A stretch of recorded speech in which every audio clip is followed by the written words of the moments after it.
Did I ever tell you about the time I had this very strange dream? I call this, well, this is kind of like my dream journal, and I named this one the She-Beast.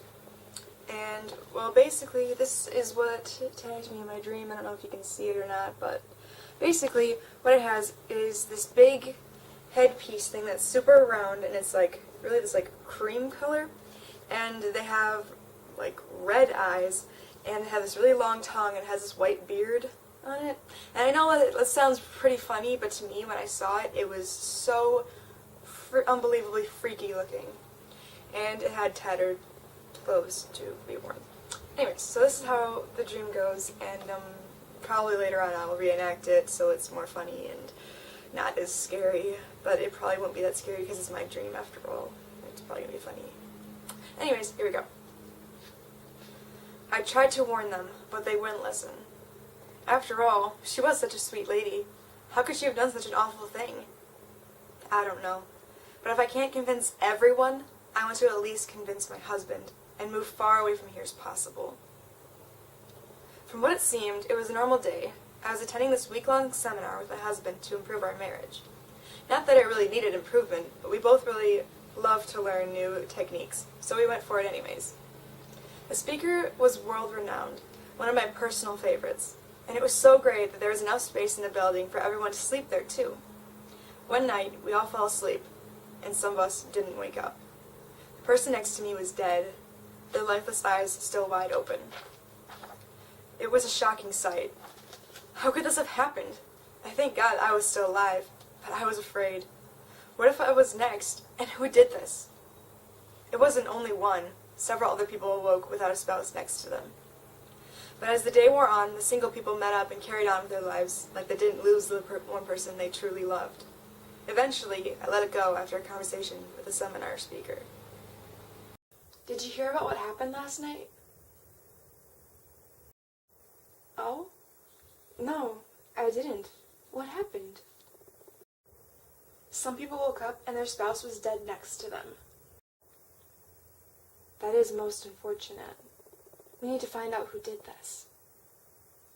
Thank you so much for telling me. No problem. I began to relax, knowing that surely she would do something about it. As we all settled in for the night, there was a chill in the air. For whatever reason, I woke up in the middle of the night with the sound of grunting, and all I could think was, how could couples be doing things such as this at a time like this? But it wasn't that. Instead, as I sat up, I saw the She-Beast.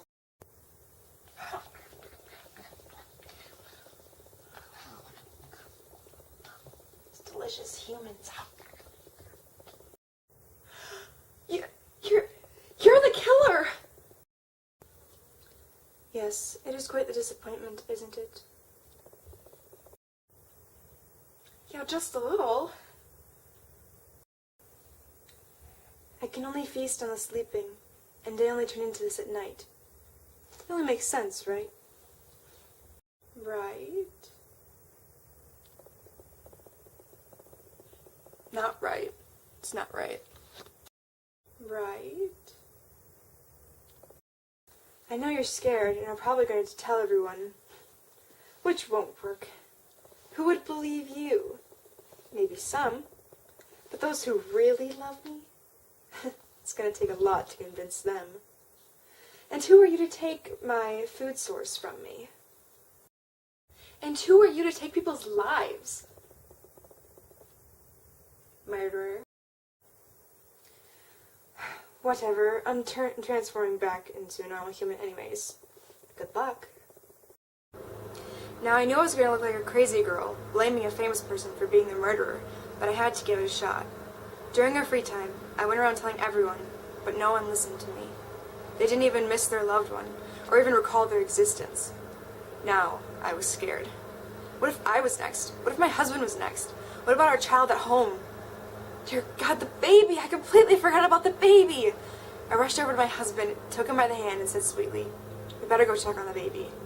As we drove home, he noticed how frantic I was.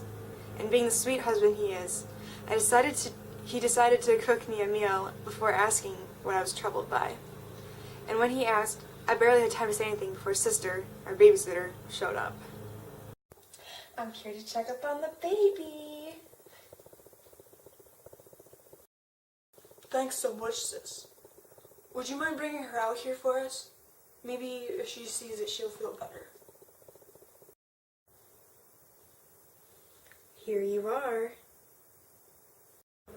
I stood up to take her from my sister-in-law. The baby did not look pleased with me. That's not our baby, Samantha. Now he was worried too. What do you mean? Of course it is. How could you say such a thing? I started to cry. I walked back to the baby room where the crib was and set her in it with a blanket over her. Look at her, he shouted. I'm looking at her, I yelled back, and instantly she turned into a baby doll, no longer living and breathing. She's dead, he said as he wrapped his arms around the front of me and put his head down on my shoulder. I was in such a shock that I didn't even know what to say. Where's your sister? I said, still numb. She left a little while ago, he said. He lifted his head and rested it on my shoulder. What are we going to do? I whispered as a tear came down my face. I still stared at my lifeless child. Where the neck and body met, there was a clear, slightly foaming liquid running out of it. More tears ran down my face. I turned around, wrapping my arms around my husband, and sobbed. Then I woke up. The end.